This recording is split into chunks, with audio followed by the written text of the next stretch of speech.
সকলোলৈকে নমস্কাৰ জনাইছোঁ আৰু দীপিকা কিটচেন এণ্ড ব্লগছৰ আন এটি ৰেচিপি ভিডিঅ'লৈ আটাইকে আদৰণি জনাইছোঁ। আজি আপোনালোকৰ বাবে ভাপত দিয়া পিঠাৰ এটি সহজ ৰেচিপি লৈ আহিছোঁ।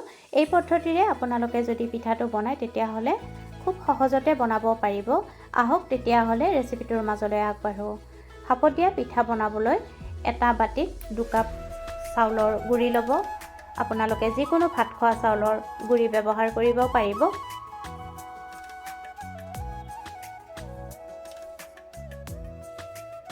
আৰু ল'ব লাগিব 1 কাপ শুকান নাৰিকলৰ গুড়ি। সোৱাদমতে নিমখ দিব আৰু গুড় দিব সোৱাদমতে। আপোনালোকে যদি গুড় বেছিকৈ খায় বা মিঠা বেছিকৈ খায় তেতিয়াহ'লে বেছিকৈ গুড় ব্যৱহাৰ কৰিব পাৰিব। আৰু জোখমতে অলপ অলপকৈ পানী দি প্ৰথমতে মিশ্ৰণটো ৰেডি কৰি ল'ব।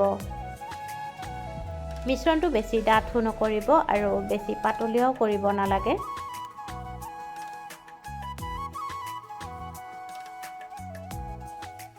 আপোনালোকে যদি এই ভাপত দিয়া পিঠাবিধ বনোৱা নাই এতিয়ালৈকে তেতিয়াহ'লে এইবাৰ ৰঙালী বিহুত নিশ্চয় বনাই চাব। আপোনালোকে ঘৰত আলহী আহিলে আলহী বহাই থৈও পিঠাটো বনাই দিব পাৰিব যদি ঘৰত চাউলৰ গুড়ি থাকে।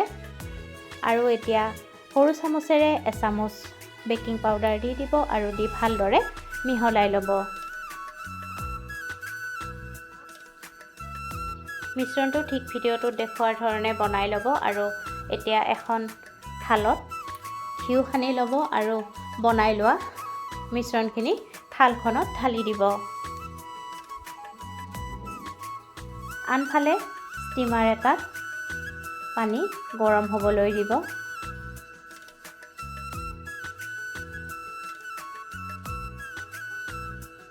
আৰু এতিয়া থালখন তাত বহাই দিব আৰু তাৰপিছত ঢাকনিখন লগাই 15 মিনিটমান সময় ঢাকি ৰাখিব।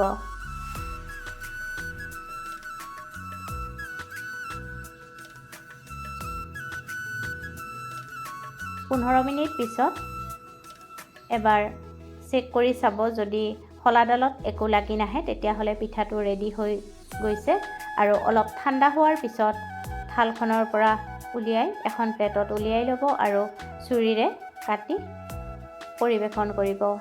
যদি আপোনালোকে এই পিঠাবিধ বনোৱা নাই তেতিয়াহ'লে এবাৰ নিশ্চয় এইবাৰ ৰঙালী বিহুত ট্ৰাই কৰিব। আপোনালোকে আলহীক বহুৱাই থৈও এই পিঠাটো অতি সহজতে কম সময়ৰ ভিতৰত বনাই দিব পাৰিব।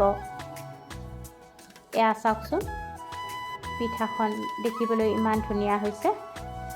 যদি ৰেচিপিটো ভাল লাগে তেতিয়াহ'লে ভিডিঅ'টোত লাইক কৰিব, সময় হ'লে কমেণ্ট কৰিব। আৰু যিসকল ভিউৱাৰ্ছে পোনপ্ৰথমবাৰৰ বাবে মোৰ চেনেলত ভিজিট কৰিছে প্লিজ চেনেলটো ছাবস্ক্ৰাইব কৰি কাষত থকা বেল আইকনটো অন কৰি ৰাখিব। তেতিয়াহে মোৰ আহিবলগীয়া ভিডিঅ'ৰ ন'টিফিকেশ্যনবোৰ সৰ্বপ্ৰথমে পাব। পুনৰ উপস্থিত হ'ম এটি নতুন ভিডিঅ'ৰ সৈতে। আজিলৈ আহিলোঁ। ভিডিঅ'টো শেষলৈকে চোৱাৰ বাবে অশেষ ধন্যবাদ জনাইছোঁ।